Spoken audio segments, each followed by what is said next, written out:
What's the hardest truth about leadership that nobody tells you before you step into the role? I realised very early on that my team were also my customers. You are going to know a lot about their lives, and it's important that you care about that as well to get the best for them and the best out of the team and the business. I'd say I'm naturally quite a gentle leader, but actually there's a sad truth in that not everybody appreciates a gentle leader and not everybody can respond to that. I do think it would be that not everybody's going to be like you. You're going to have people that act out, people that can go from being incredible to very Maya Angelou quote, but tell someone something they don't like and you see the true character of someone, they just change overnight. They often say that leadership is lonely at the top, or whatever the phrase is. It can be like the most awful place to be, and not necessarily having somebody that's been there and done it, or somebody that is going through it at the same time as you to just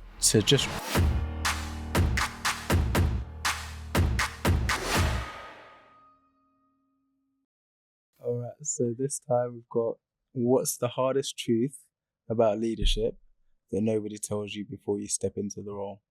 That's a big one. It's hard. I'm not going to accept that.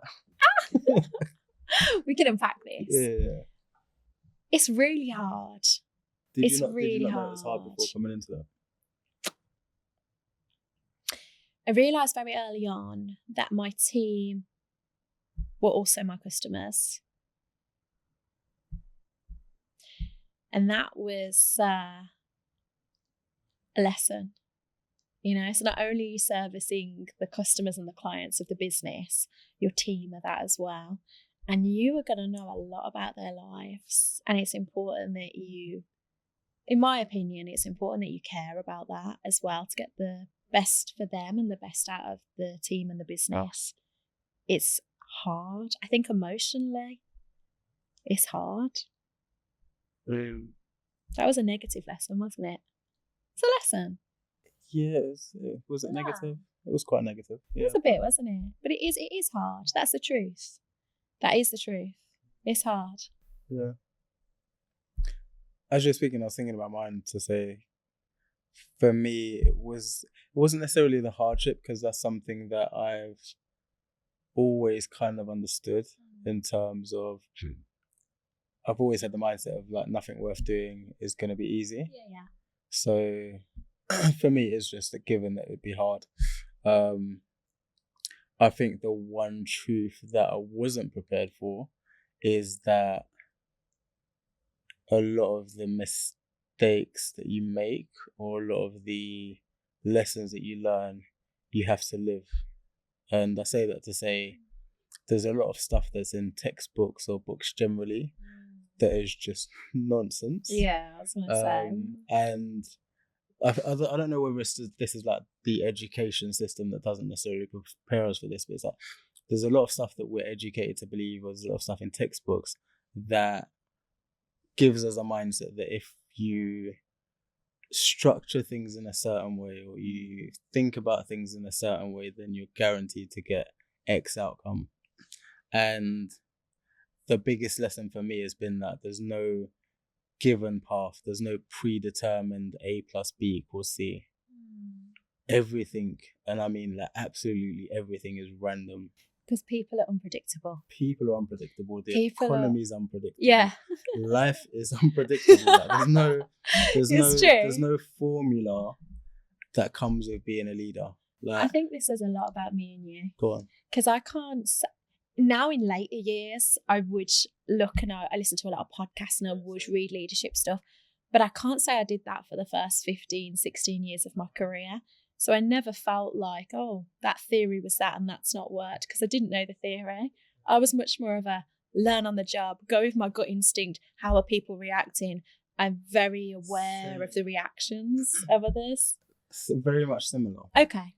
And I think it does come with that, like, as you mature, there's something within us that finds comfort in seeking advice or seeking assurance. And I'm not sure if that's because the risks are greater. So early on in my career, like, I wasn't a line manager, so I didn't necessarily have a team. So all of my mistakes were my own mistakes, and I was very much learning on an individual level.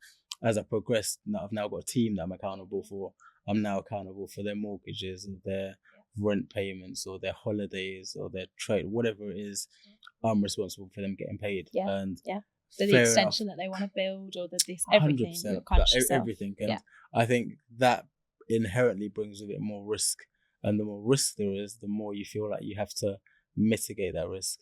And part of that risk mitigation is trying to figure out what I'm doing so that I've got some level of certainty or some level of predictability to say, if I do this and this and this, that should mitigate the risk. But I don't think life is like that, and I don't think leadership is like that. I don't. I think it's a people sport. Through 100%. It's a people. Yeah. It's how do I get best? How do I connect with this person? What makes them tick? And how do I get the best for them and from them? You know, and that's that. Rightly or wrongly, you have to ask my team. You know, but that's always been my approach. And it was really interesting that you talked about a truth, and I think my truth, aside from it being hard, you're right, you know, we knew it was going to be hard. It was hard. Was I really thought going into leadership that everyone thought and worked like me, and I learned really quickly that they don't. No, they're not interested in X, Y, and Z, or that doesn't motivate them remotely at all, or they won't work as hard as I might work, or they will work even harder maybe, I don't know. But that was, I would say, and is like the biggest lesson, and it's really trying to understand the individual as much as you can do. And did you first learn that as a business owner? Or? No, I learned that as a line manager, because I couldn't understand why I'd done the role that they'd done and they weren't getting the results that I was getting. And I wrote, you know, we are performing. You know, that's my. Not everyone's that interested in performing, and that's where I sort of had to go. Okay, you know. And I became a mum at a young age as well, so I think I'd gone into leadership at 19, but I also fell pregnant at the same time, which was interesting because maybe that's sort of skewed my viewpoint a little bit more, or gave me a little bit more of a wider understanding of different elements of leadership. I don't know. Again, we'd have to ask the people. But I realised quite quickly connecting was probably more important than anything else, actually. Yeah, I think connecting is definitely one. I think for me, that on that connecting piece, it's one that I've always grappled with in a similar vein, but my one is more that people won't necessarily treat you the way you treat them. And by that I mean I'd say I'm naturally quite a gentle leader. I'm not one for the big emotions. I'm not one for like shouting or anything like that. I'm a firm believer in that, just have a very human connection with people. But actually there's a sad truth in that not everybody appreciates a gentle leader and not everybody can respond to that. And I think part of that is like their personal wiring. So some people need to be shouted at to get results. And that might be things that they've experienced or whatever, but that might be the only thing that can get them motivated. Do you believe that? Yeah. Really? I've seen it, you know, where people enjoy working for harsh leaders. They need that level of aggression. They need that level of dressing down to get the best out of them. I'm not saying that they necessarily need it long term, but in the short term, it can be quite effective for them. And I've heard people articulate it themselves to say, actually, I need to be led in a certain way, or I need to be, it's kind of this command and control type leadership where it's like people need very directive instructions in order to perform. Whereas I've always been one that I respond better personally to freedom and flexibility. I know what I bring to a certain role, so I don't necessarily need somebody hovering over my shoulder. That's not going to get the best out of me. and I've always led in a similar vein. So I don't have the time or the interest in hovering over you and checking your work. Like, I would much rather you be good at your job and deliver good work, and we interact and engage when I need to. Like, I don't want to be. Interesting. I don't want to be hovering over your work. Like, I've just got no desire to do that. So you would interact, not necessarily now, but in general, that approach is what you like, to kind of interact when we need to interact, and I trust you'll do what you need to do, and I trust I'm going to do what I need to do, and I'm here if you need me, kind of vibe. Definitely on the work front, and I think, interesting. Again, I love engaging with my team because I genuinely love talking to them. Like, we've got a really good environment, good vibe, good culture. The work aspect is that I actually trust all of them to deliver the work to really high standards, and when we do have conversations about their work, it's about how can we take it from a 90% to a 95%. It's never, why haven't you done this? Or, do you know what I mean? Or very rarely, why haven't you done this? Or, micromanaging. It's just, from my perspective, unnecessary. Yeah. I'm trying to think of I don't, again, we'd have to ask the team. I don't think so. So we do check in with each other every day, though, just for 10 or 15 minutes. But I think sometimes that's more just to like, hi, how are you doing? You good? If someone can't make it, no big deal. If you can, amazing. We sit down once a month, which you'd expect individually. But no, I'm very much about an adult culture, and I feel like I'm very much in it with them. If anything, I feel more of a responsibility to gain their respect, meaning that I feel like I need to go above and beyond, actually, for them and professionally. So I'm a respected leader. That's interesting. I just thought the same thing. Isn't that interesting? Where does that come from? Can we oh my gosh, let's unpack it. Yeah. No, I believe so. I think that's been a thread in my career. Of walking into a room, my perception of maybe being underestimated, maybe because of how, I don't know, I look, or I'm a woman, or I don't know, how I act even, I don't know. And me knowing very, very quickly, and you probably can relate to this in a different way, very quickly, that I need to do better. Like, I need to outperform to get respect straight away, and to get success, I need to outperform. And that has been a thread throughout. And I believe I bring that into my leadership, because if I think about it, I would say my performance is a big part of my leadership, and therefore, again, have to speak to my team about it. It's an interesting one, I will do. But therefore, I believe there's a respect there, because my performance is always very, very high. And I would say that I put in maybe more work and more hours on the whole. But I feel like that's part of me being a leader. Maybe it's the opposite of leadership. It's really interesting, because I think as you were talking, I was naturally thinking about myself in that, to say, have I ever felt this kind of pull to want people's respect? And I honestly don't think so as a leader. Yeah.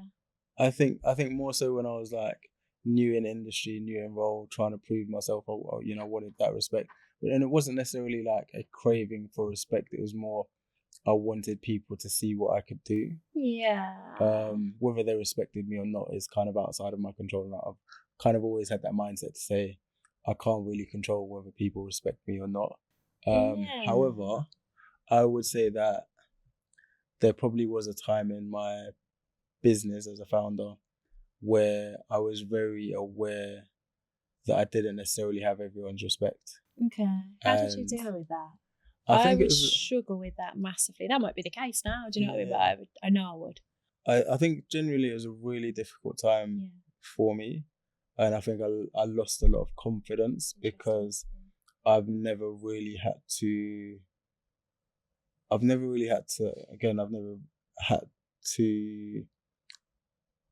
work for people's respect, if that makes sense. And I think that's the nature of being, I guess, around people that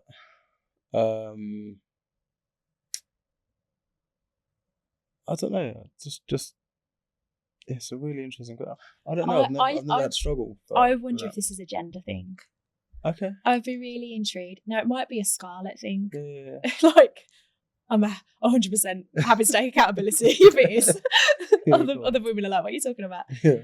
I wonder. Yeah. If So it you is. think being a man, I've probably not had to work to. I can't say that because you're a black man in an environment that actually, is underrepresented a lot of the time. So I can't say that is the case. There's different elements at play, but I think I'm far from alone in feeling how I feel. And it almost surprised me that you said that.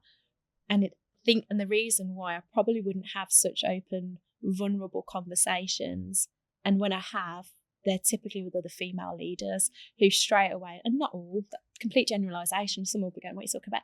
But I believe there's quite a lot of female leaders that would say, yeah, respect is a big thing for me, and I need to, that kind of gives you the confidence of, and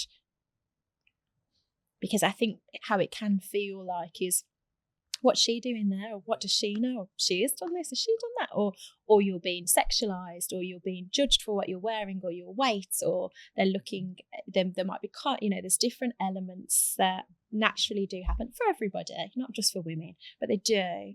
And there's other things that are going on there. And that's why I think the respect piece is really important when I'm leading a lot of men as well. As you've touched on that, because that did cross my mind at the time in terms of, am I struggling with a lack of respect here because of my identity? And actually, I think that was a large part of it, in that I am very conscious that a lot of people that I've led in my business and elsewhere, I've been like their first and only black manager, let alone a black man or otherwise. And there was a lot of instances in my business where people would go above my head to the chair to like either complain about certain things or raise issues. And so actually the chair works for me. I was just thinking that is crazy to me. And he's like a middle-aged, middle-class white man, so to some extent I think they were comfortable with him being a representation of what they saw as like the ultimate leader. Interesting. Whereas with me, I feel there's that, that is wild to me. Yeah, and I think just because you're the founder of, I'm just like, that doesn't make sense. Yeah, I think, as I said, I really struggled with it. That would be extremely challenging for anybody. Yeah, and do you mind me asking, how did you deal with that? Not at all. I think it's something that I've had to work through in terms of, I think in those environments, I probably wasn't showing up as the best version of myself. And a lot of that was because of a lack of confidence. I think if you're not respected, and you can kind of correct me if I'm wrong from your perspective, but I think if you feel like you're having to fight for respect or earn people's respect, and that respect is absent, I think that does naturally knock your confidence and does naturally wear you down over time. And for me, I had to go through this process of making sure that I was committed to being around people that actually respected me, and working alongside people that actually respected me. So it's like, even if we disagree, I never have to question whether the respect is there or not.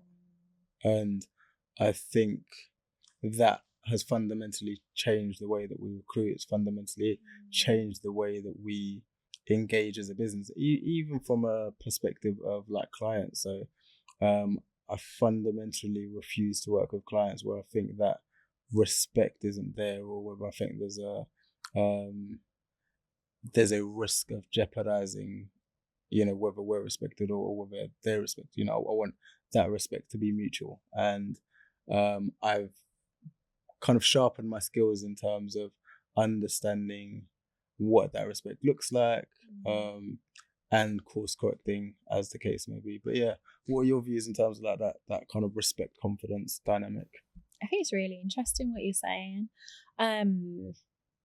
I think that has been a major theme throughout my life, actually, and I think I speak for a lot of people.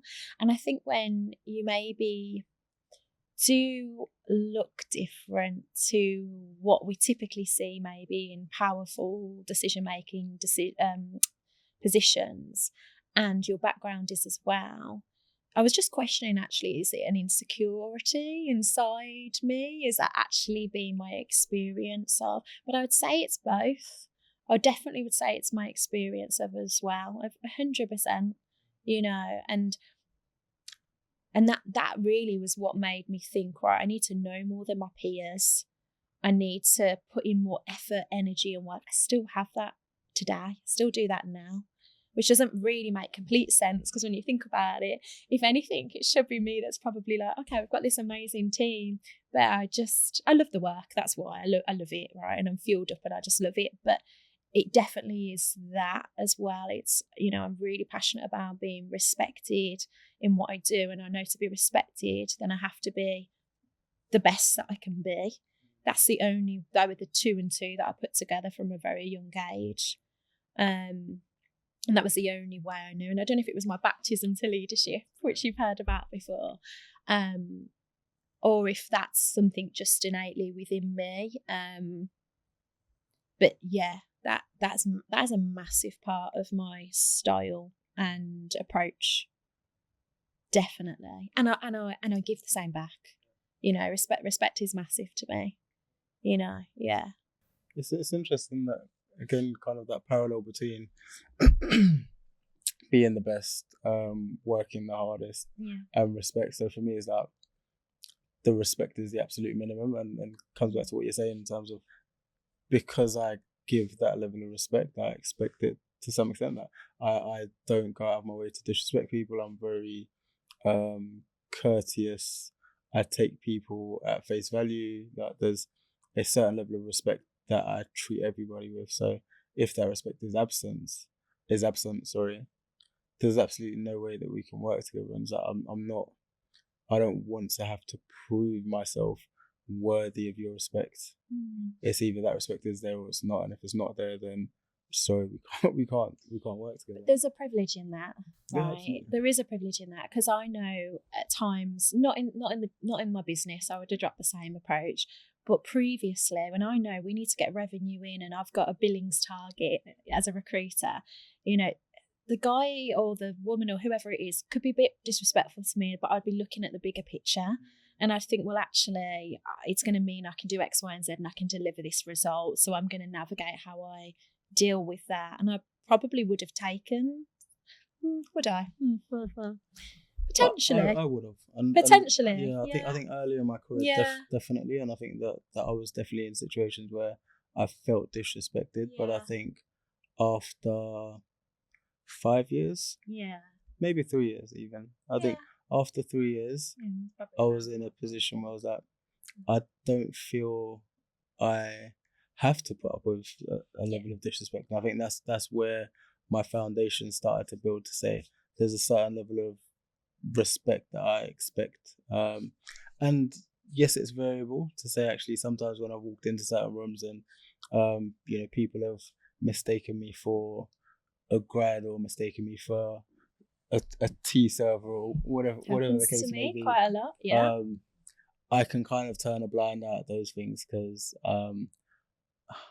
again, without excusing it, I can kind of see where they come from. But this is a really good example that you touch upon, and this is why I think it's important, so important to me. I was recently, I'm talking last couple of months, at a cafe type scenario, meeting a client.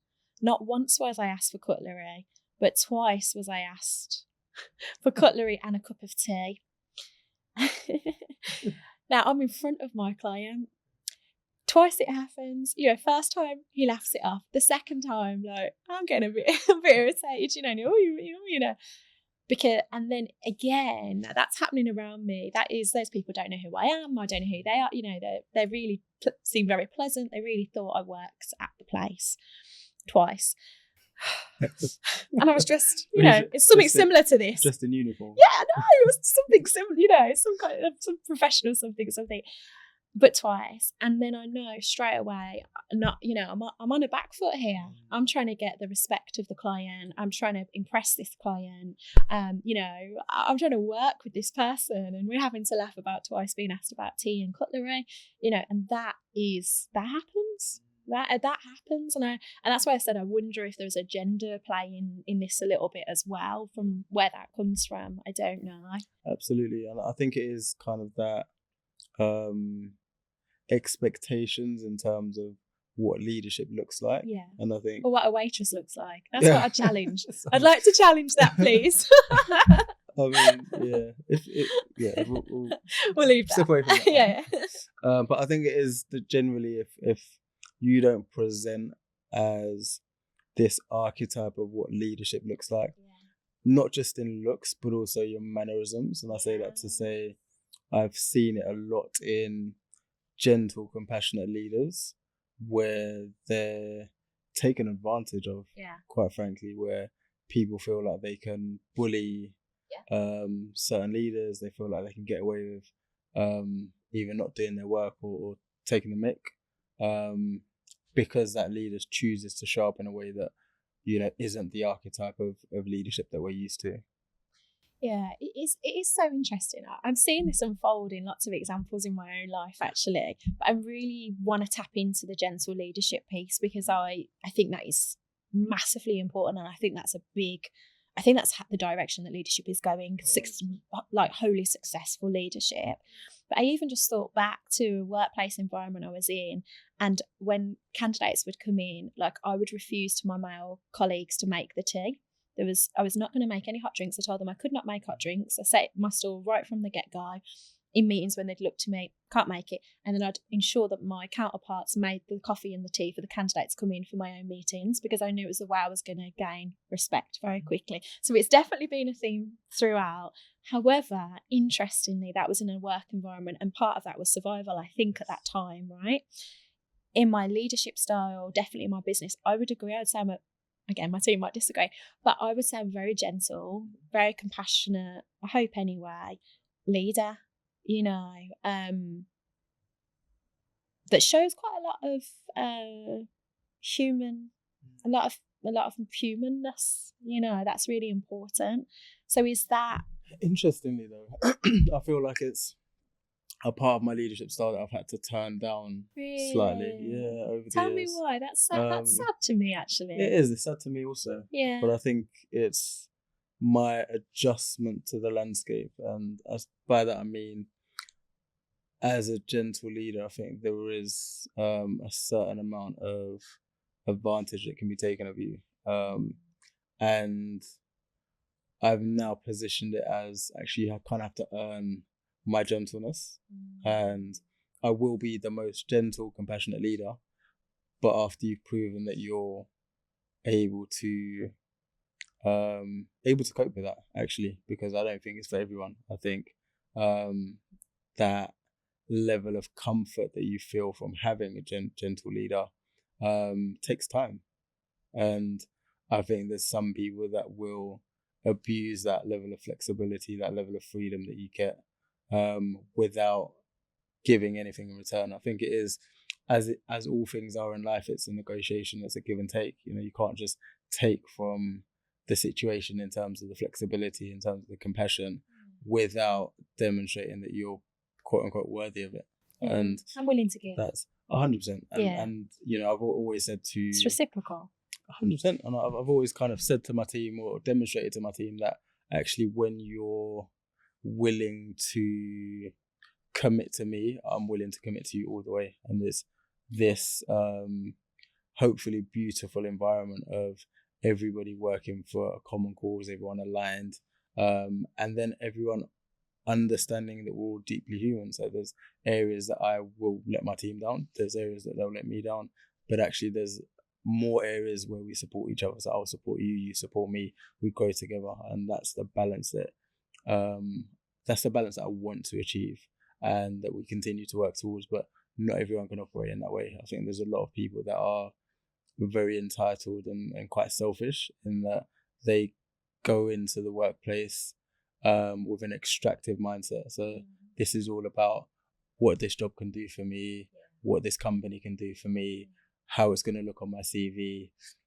I don't really care what I deliver. Yeah, I'd agree with that. I would agree with that. Yeah. And I think only when you have a different standpoint, whether that's leader, founder, and you're looking holistically at something, do you really see that play out and see how important that reciprocal relationship is. You've got to give a bit, we've got to give a bit, and then we can move it forwards. You know, that's real success, right? Absolutely. And I think for me, like the risk or the danger of gentle leaders is that they're quite relational, and it's about developing that relationship. And you know, we had a conversation earlier about the steps you go through in a relationship, and actually what you see with a lot of romantic relationships is the ones that last longest that are where those journeys begin with a friendship, or they begin with that, you know, getting to know you phase. Yeah. Let me understand you, let me get to know, let me see how you work and how I work and how we get the best. Exactly that. And I think we need to go into the work environment with that mindset to some extent, to say actually over time it becomes more mature. Over time you understand the nuances, the idiosyncrasies around how people operate, how people show up, and then you adjust, and it hopefully blossoms into this long-term relationship that is mutually beneficial. But actually, again, I'm not gonna. Should I go there? I was gonna hesitate. Go there. I think it is slightly generational. So actually, I think a lot of the younger generation they've grown up in this environment of instant gratification. You know, they want to get to manager or director, and I want to be in six figures by the time I'm 25. Otherwise, I'm leaving the industry or this career. Right. Whereas I'm probably aging myself here, but I'm young enough, old enough to remember when people stayed in organizations for 20, 30, 40 years, and you know, their kids got involved in those same companies or industries, and there's this like longer term commitment to say, actually, I know what the value of staying in one company. I know the value of learning the ropes. I know the value of creating this either organizational or functional knowledge to say, I've got 10, 15, 20 years of doing this thing and doing it very well. Whereas I think this generation's like very extractive. Like, I'm going to go here and do a year here and then do a year there and do a year here, and then all of a sudden I'll be on six figures and I'll retire to Bali or something. Yeah. Do you think those with that sort of mindset are the leaders of the future? Scarily, yes, because we're not sure if we're going to be here. I think, yeah, like it's there's not many other people that could be the leaders of the future. Like, leadership is handed down generationally. I don't think that's representative of, and I know you're not saying it is, but I don't think that's representative completely of next generations. I think of some faster pace than I've ever seen before. Definitely then we're the same generation, definitely than kind of our generation, for sure. But I don't think it's a makeup of everybody. You disagree? What would you say if you were going to give it a percentage? Of instant gratification and thinking they can get to six figures. I think we just all done great jobs as parents, honestly, because I think they need to see more struggle. Yeah. I think that's what's happened. Yeah. I think we saw a lot more struggle, and our parents struggled a lot more and made us work real, real hard. And I think what's happened is we've got a generation that actually have had more than any of us have ever had before, typically. You're not the first person I've heard articulate that as well. I think there's so many people out there that are conscious of how easy we've made our kids' lives. And that's why resilience, and you know, there's a common theme in resilience in leadership and in business, and resilience is really important. And if I look at my own children, they definitely don't have the stresses and the pressure that I had when I was their ages. No, of course they don't. And I think you want that for your children, right? But I am very acutely aware, though, that they need to fail, that they need to not be good at things, and they need to definitely not have things handed out. There's no way, there's no way, because I'm not doing them any favours. That is the truth. I am absolutely not. So I am very, very conscious of that. And but I also think though, Mac, is it that we're looking at it with maturer eyes? Because when I was younger, and I've always sort of been in positions for longer term, quite loyal in general, I would say, actually, smaller circle, loyal, same with positions, things like that. And but actually, when I was sort of my daughter's age at 17, I probably thought that I could be the CEO of a business. Yeah. Probably. I would have thought I needed some learning, a hell of a lot of learning, but I thought if they said give it a go, I'd probably go, all right, then I'll give it a whirl. Do you know what I mean? So is it a naivety that's at play? Of course, I learned very quickly and very humbly that there's a huge amount to learn and still have. And I think that's an interesting dynamic as well, because I think that whole learning very quickly is something that is slightly absent from the younger generation. I say that to say, again, I'm of a generation where you had to do your own fact checking. You had to go to the library and take out 4 or 5 different books on the same subject, cross-reference them, and come to your own conclusion in terms of what's right, what feels comfortable. You need your bibliography. 100%. Do not forget about it. Yeah, Dewey Decimal System and all of that. Like, you need to go and really do your research. And nowadays we live in a time where people just tap something in the phone, the first answer that comes up, that's the truth. And I think with that comes a lot of naivety or a lot of shallow thinking, to think that things are a lot easier than they are. So if you ChatGPT or any other AI system something to say, give me 5 steps for being a 6-figure earner, and they come up with these 5 steps, that's as easy as it is. But is it not easier than it has ever been? If we look back, right, I just question if our grandparents would be saying the same thing. Those that might have been, say in the UK, right, both our grandparents didn't live in the UK, I don't think, mine didn't, I don't think yours did, right, either.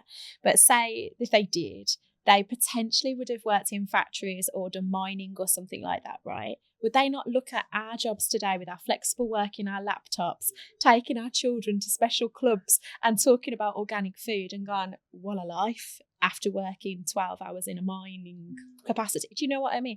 Is it not that with each generation, it does evolve in some way? Yeah, to some extent. But I feel like, and maybe this is just me being an old fogey, but I feel like this is the furthest we've moved away from logic and reason, to the extent where it's like, even with our hardship, even with our ease, we still know the hardship. Yeah.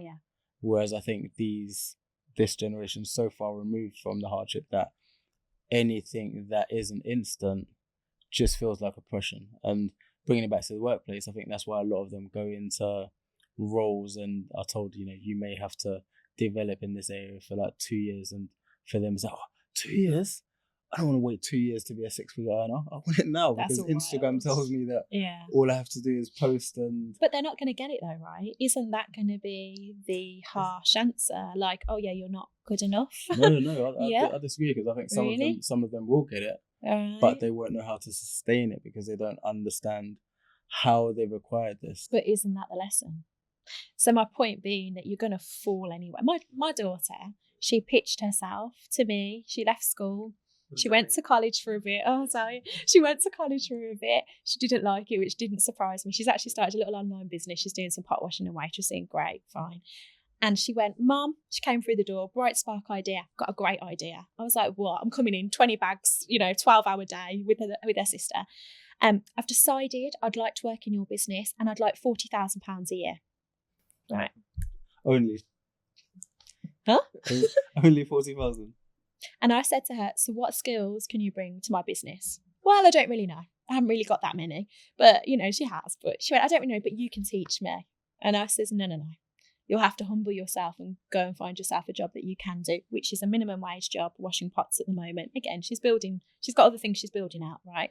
But she's learning. She came home through the door after her first shift, 4 hours, exhausted. What a hard life. And do you know about emergency tax? And she learned real quick.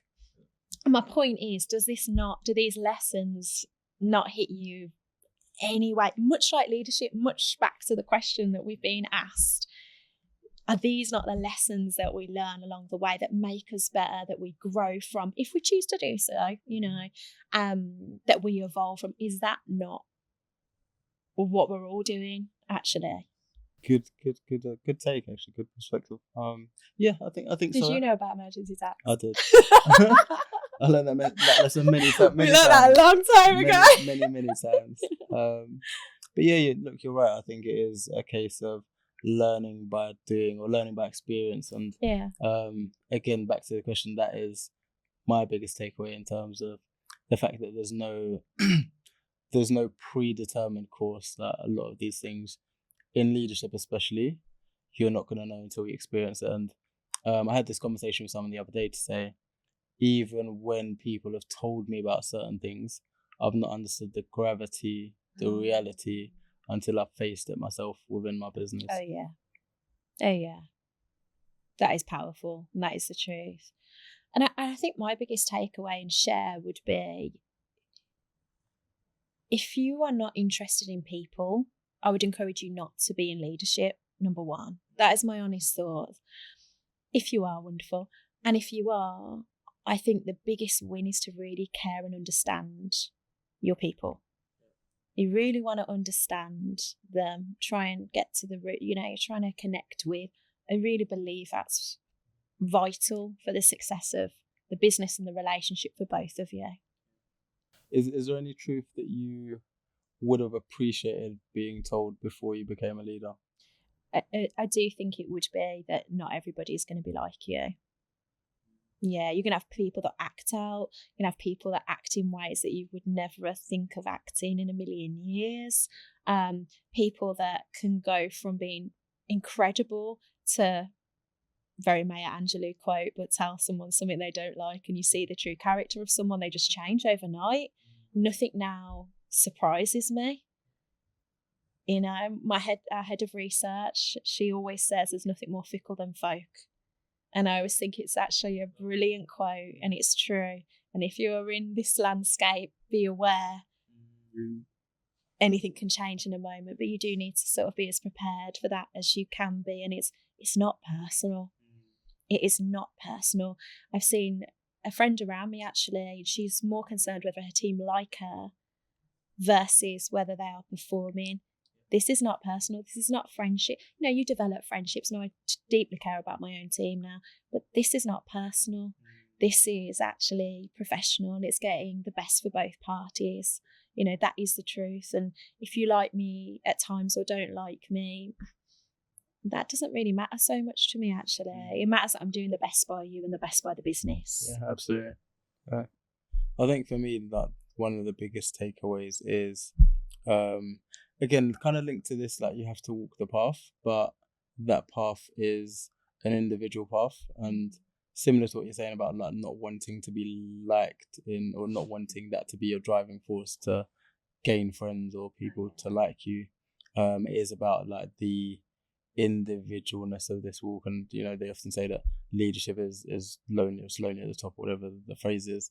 I think that's so true, and I think this is why I love spending my time talking to leaders, because there's certain things that only leaders get. There's certain things, experiences that only leaders go through, and it's, for me, very healthy to have those conversations and just normalize some of the things we go through, because actually if you're on your own dealing with some of this stuff, it can be like the most awful place to be, and not necessarily having somebody that's been there and done it, or somebody that is going through it at the same time as you to just rant with, and I get it. Yeah, absolutely. That happened to me too.